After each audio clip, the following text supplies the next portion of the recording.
rekan-rekan, assalamualaikum warahmatullahi wabarakatuh. Welcome to my channel. Dan bertemu lagi dengan channel saya Antasena Urban Farming. Mari kita renungkan tentang apa yang terjadi di sini. Mari saya perlihatkan sesuatu yang setiap hari terjadi tapi mereka tidak memahami. Lihat.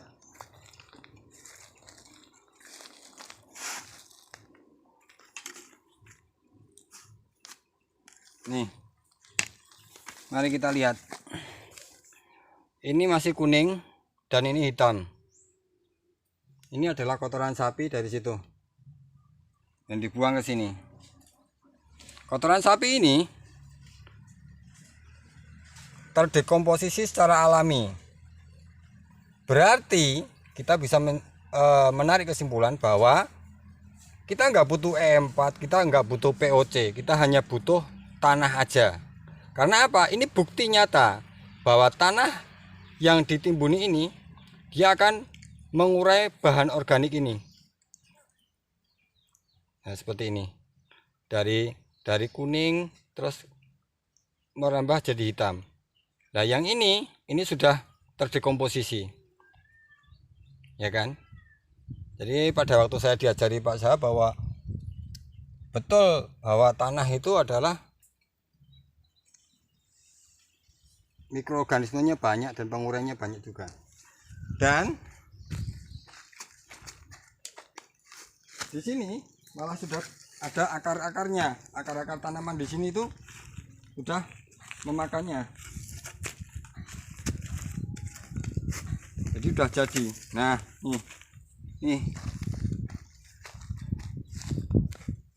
ini akar nih. Kalau sudah ada akar seperti ini, berarti kan ini sudah jadi dan dikonsumsi oleh tanaman.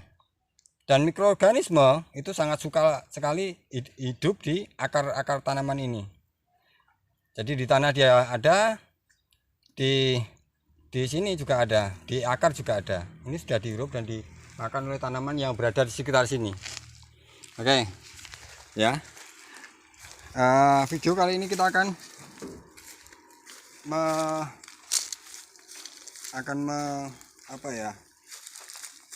mengolah tanah, jadi olah lahan awal. Saya mari terinspirasi juga dari ini.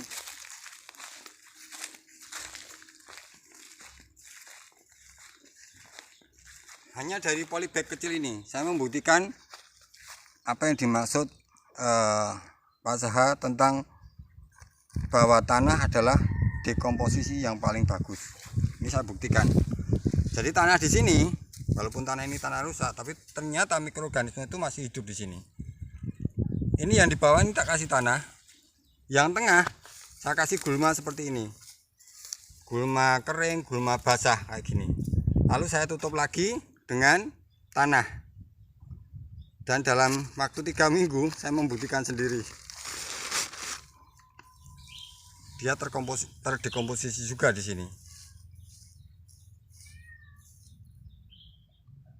Jadi hitam dan jadi tanah. Ini dalam jangka 1 bulan pun, nggak usah 1 bulan, 3 bulan aja kita sudah bisa memakai tanah ini. Nah, ini uji coba dari apa yang terjadi di alam. Kotoran ini kotoran hewannya dari sana saya bawa ke sini. Lalu saya tutupi. Kalau di lahan otomatis nggak ada ayam ya. Kalau di sini kan kendalanya kan ayam. Jadi ayam ini kalau saya taruh di situ nanti diporak-porandakan. Jadi saya taruh koi tersebut dari sana ke sini. Ini koinya.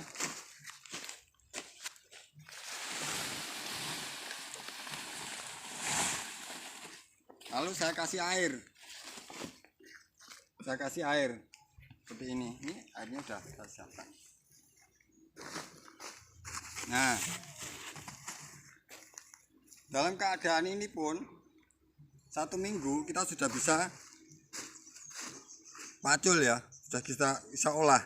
Jadi tanah, kembali lagi tanah akan mendekomposisi kuhe sapi ini. Tapi kita tebar dulu di sini biar apa? Biar tanah yang di bawah itu bisa empuk. Kita tutup 1 minggu. Setelah itu kita balik. Kita buat bedengan di sini. Nah, jadi empuk kan? Padahal pertamanya tanah ini keras sekali. Jadi kita balik.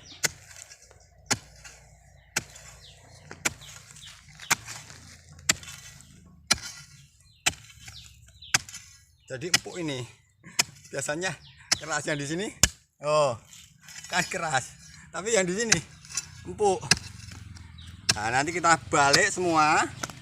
Setelah kita balik, kita kocor air lagi. Kita kocor air lagi. Lalu kita timbun lagi dengan gulma. Dengan rumput-rumput. Jadi kita nanti buat bedengan di sini. Kita dekomposisinya dengan tanah lagi. Kita tutup lagi dengan tanah. Setelah itu kita tunggu selama 3 bulan. Kita kocor dengan air dulu. Jadi kita tutup. Setelah kita tutup dengan tengah, kocor dengan air. Kalau ada keterpal kayak gini ya ditutup terpal. Kalau tidak ada, kasih gulma apa ya rumput-rumput pokoknya kita tutup. Supaya apa? Supaya tetap lembab. Karena mikroorganisme di sini, semua mikroorganisme itu bekerja dalam keadaan lembab. Dia akan lebih maksimal dalam keadaan lembab. Contohnya seperti yang tadi. Jadi begitu jenengan garuk gitu kan dilihat. Yang di sini masih kuning. Nah, yang lembab itu kan yang di bawah. Yang di bawah yang jadi duluan. Jadi kita memanipulasi kerja di sana diaplikasikan di sini. Seperti kerja di polybag tadi. Tanah, sampah, tanah lagi. Seperti kerjanya biopori juga. Biopori itu kan juga gitu. Sampah taruh di dalam, kasih tanah, nanti yang di bawah jadi kompos. Nanti kita aplikasikan di sini. Ini hanya ilustrasi aja ya. Nanti jenengan praktekkan. Ini nanti akan saya tutup dengan tanah. Saya tunggu 3 bulan. Setelah itu berani kita tanam. Nanti jangan lupa dikasih abu. Kalau jenengan punya garam, jadi sebenarnya lebih komplitnya ya kayak gini nih. Jadi taburi kapur dolomit. Jadi kapur dolomit itu tuh mempercepat fermentasi juga. Kapur dolomit, setelah itu garam. Karena biasanya tanah-tanah yang sudah kena pupuk kimia lama ini mineralnya berkurang. Di garam banyak mineral. Kita taburkan garam secukupnya, merata aja. Setelah itu kita tutup, tunggu. Nah, ini adanya di sini adalah kuhe sapi. Kalau di tempat jenengan adanya gulma atau alang-alang atau apapun itu yang jenengan pikir itu nggak berguna di pinggir jalan, banyak kalau di desa kan. Babati aja, taruh aja di tanah dulu. Taruh aja di tanah dulu, tumpuk segini, setengah meter atau 1 meter enggak apa-apa. Itu nanti kempes soalnya. Setelah 1 minggu baru gali. Nanti di bawahnya itu walaupun keras seperti apapun, kalau sudah ditumpuk gulma banyak gitu, nanti tanahnya itu nanti lembek. Setelah itu ditutupkan lagi ke semak-semak tadi. Tutupkan lagi, kita kasih semak-semak lagi. Biar apa? Biar tetap lembab. Siram 1 minggu. Selama 1 minggu disiram, setelah itu dilepas selama 3 bulan. Baru itu ditanami, baru bisa. Jadi olah lahan awal itu seperti itu kalau bekas pupuk kimia. Kalau tanah-tanah biasa itu ya kita hanya tinggal taburi kompos atau apalah, pupuk kascing atau apa bisa. Tapi kalau lahan seperti ini pasti susah kalau seperti itu. Nanti jadinya soalnya apa? Bekas pupuk kimia itu tanahnya asam. Jadi kita nanti ini kita netralkan dulu. Kalau mikroorganisme banyak biasanya tanahnya netral. Jadi kita butuhkan di sini kapur dolomit ya toh. Terus garam, Nanti yang terakhir abu. Kalau abu kan untuk menanggulangi jamur. Jadi biar tidak berjamur ketika kita nanam sesuatu, tanaman kenanya laifusarium itu kan karena jamur. Dan jamur tidak bisa hidup di abu. Jadi dia nggak suka sama abu. Gitu nggih. Ini terinspirasi dari rekan yang menyarankan bahwa, nah gitu. Rekan yang menyarankan bahwa tanah itu loh mikroorganismenya banyak, tanah itu loh fermentasi yang bagus. Tanah itu fermentasinya dingin, aman. Beda dengan POC atau E4 atau agen hayati yang lain. Biasanya menimbulkan panas. Tapi kalau tanah tidak, dia tetap dingin dan aman. Nah, sebenarnya di sini udah banyak yang jadi, soalnya dari sana kan saya ambil ada yang jadi, ada yang tidak. Nah, nanti kita campurkan biar mikroorganisme juga bisa mengurai yang lain. Nah, seperti ini kan panas ya, keras ya. Jadi kita butuh air. Jadi lebih mudah di semak itu ya. Lahan kasih semak. Apalagi kalau di sawah yang lama sudah enggak terurus gitu kan banyak rumputnya. Nah, rumput itu lebih enak lagi itu. Kita tinggal balik aja. Jadi rumput itu dibalik, ditimbunkan di tanah. Nanti rumputnya akan terfermentasi sendiri oleh mikroorganisme yang ada di akar dia. Nanti ditunggu 3 bulan, disiram 1 minggu, tunggu 3 bulan sudah terurai di situ, baru ditanam. Jadi metode tanam di jungle ini atau metode tanam yang paling murah, mudah, simple, efektif itu tidak ribet, tidak butuh biaya yang banyak. Tinggal kita mau berpikir aja. Kita butuh berpikir kreatif dan mau mengerjakan hal-hal yang seperti ini. Kalau di sini mungkin saya dikira orang yang ya sedikit gila kali ya. Kotoran dibuat seperti, walaupun di kaum organik kayak ini sudah wajar ya untuk kue sapi, untuk pupuk dan sebagainya. Kalau di sini enggak. Di sini mereka masih menggunakan pupuk kimia. Jadi kita ulang dari awal bahwa tanah itu mengandung mikroorganisme yang banyak dan aman. Jadi kita hanya butuh tanah untuk memfermentasi atau mendekomposisi bahan organik.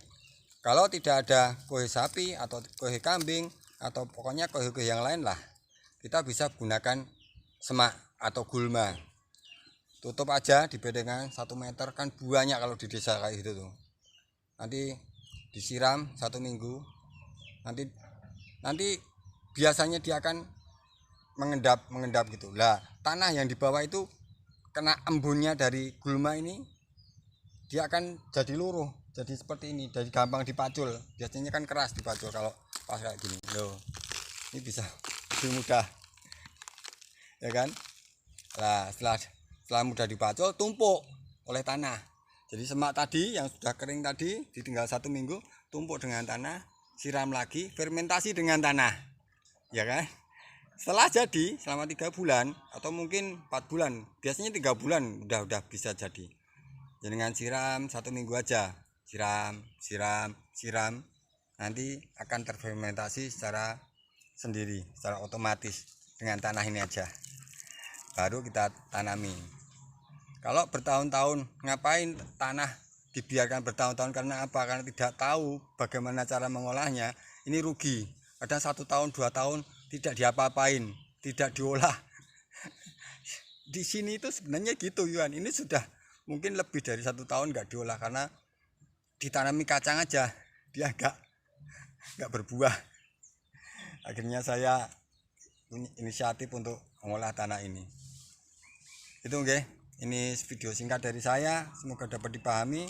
Semoga jenengan bersemangat mengolah lahan ini dulu. Jadi kalau dalam ilmu organik itu yang paling utama adalah media.